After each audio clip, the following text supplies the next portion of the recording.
I can't believe your job even exists. Someone said that to me recently, but it made me stop and think, why does my job exist? Because maybe it shouldn't. I'm an employment and enterprise worker. I help people who can work get work. Sounds easy. Sadly, my job isn't quite that simple because I'm an employment and enterprise worker for a charity that supports people with Down syndrome. In other words, I help people with Down syndrome who can work get work.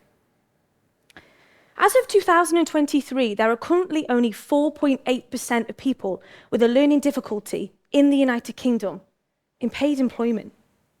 Think about that for a moment. 4.8%.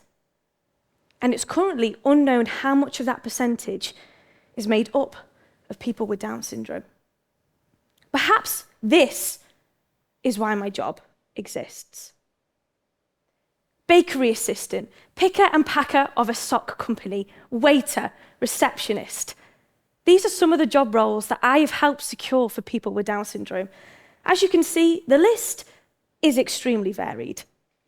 I can still remember the first time I helped secure paid employment for a young man with Down syndrome. I can remember that day like it was yesterday. Nothing or no one could wipe the smile off his face as he walked through those big glass doors that led to his desk. He was in complete amazement of the office around him. I couldn't quite believe that the building where he was standing is where he gets to call work.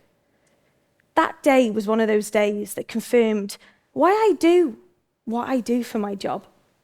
That young man is part of a handful of people with Down syndrome who get to say they have a permanent job in paid employment. One of the lucky few who make up that 4.8%. Perhaps this is why my job exists. However, days like the one I just mentioned don't come around as often as they should. There are many reasons as to why people with Down syndrome aren't in paid employment. Fear, uncertainty, perhaps a sense of unknown. But maybe it's all simply down to ableism, another ism. One that the spotlight doesn't get shone on because it's hard. It makes people feel uncomfortable. It forces people to view society in black and white, what people can do and what they can't, desired and undesired. People with Down syndrome are often placed in that undesired category. Imagine a world in which you felt undesired, a world in which a potential employer takes one look at you and reduces you down to a selection of stereotypes that they presume about your life simply from the way that you look. This is often the reality for people with Down syndrome. I remember being taught when I was younger not to judge a book by its cover. But why does society do this to people with Down syndrome? Currently, there are so many barriers that are preventing people with Down syndrome who are waiting with anticipation to join the workforce. These barriers need to be broken. So now, more than ever, is the time to get that book off the shelf and give it a good old read, because I can guarantee you will discover things that you weren't expecting to find out. Perhaps this is why my job exists. I often talk about the barriers that need to be broken, but I vividly remember someone admitting to me, I haven't been able to contribute to change because I wasn't aware that change needed to happen. This is so true. Some people in society do not have the knowledge and information about Down syndrome because it's not part of their everyday life. They're oblivious. They haven't been able to contribute to change because they weren't aware that the change needed to happen. As a society, we need to look around and ask questions of ourselves. What can I do? There's a saying, I'm sure you've all heard it. You need to fight your own battles. Get on with it. Do it yourself. But sometimes we need to join forces because we can't do it alone.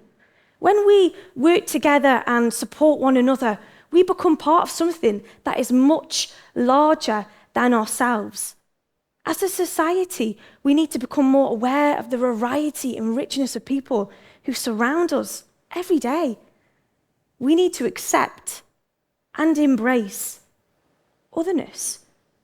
Because as soon as we do this, we'll no longer be oblivious. Perhaps this is why my job exists. I remember being asked when I was younger, what do you want to be when you grow up? It's seen as a natural progression, isn't it? You grow up, you get a job. But this often isn't the case for people with Down syndrome. They grow up, leave education, and are often placed in a day centre or left to their own devices, arguably hidden away from society, out of sight, out of mind. I recently had a parent who has a child with Down syndrome say thank you to me. She thanked me because I helped get her child a job. It was always a dream of hers, but she never thought that dream would become a reality. I invite all you parents to imagine that your child might never have the opportunity to obtain paid employment. Not because they aren't good enough, but because society deems them to be undesirable and unemployable. Think about that for a moment. It's not a comfortable thought, is it? But sadly, this is often the mindset of the majority of parents whose children belong to the Down syndrome community. No parent deserves to think like that at all. Parents who have a child with a learning disability shouldn't have to settle for preconceived stereotype notions of what their children's future might look like. This needs to change. Perhaps this is why my job exists. I can't believe your job even exists. Here's my goal. Gonna sound like a strange admission. I hope in the not too distant future that my job will no longer be needed. But to do that, I need you. I'm inviting you to go out there, challenge those perceptions, and break down those barriers. As a famous saying goes, change doesn't happen overnight. Change happens little by little. Employing someone with a disability shouldn't be seen as a novelty. Employing difference shouldn't be seen as strange. Inclusivity should just be a part of everyday society, part of life. Together, we can make a change. And often, we are the change that we seek. So, I know this is why my job exists.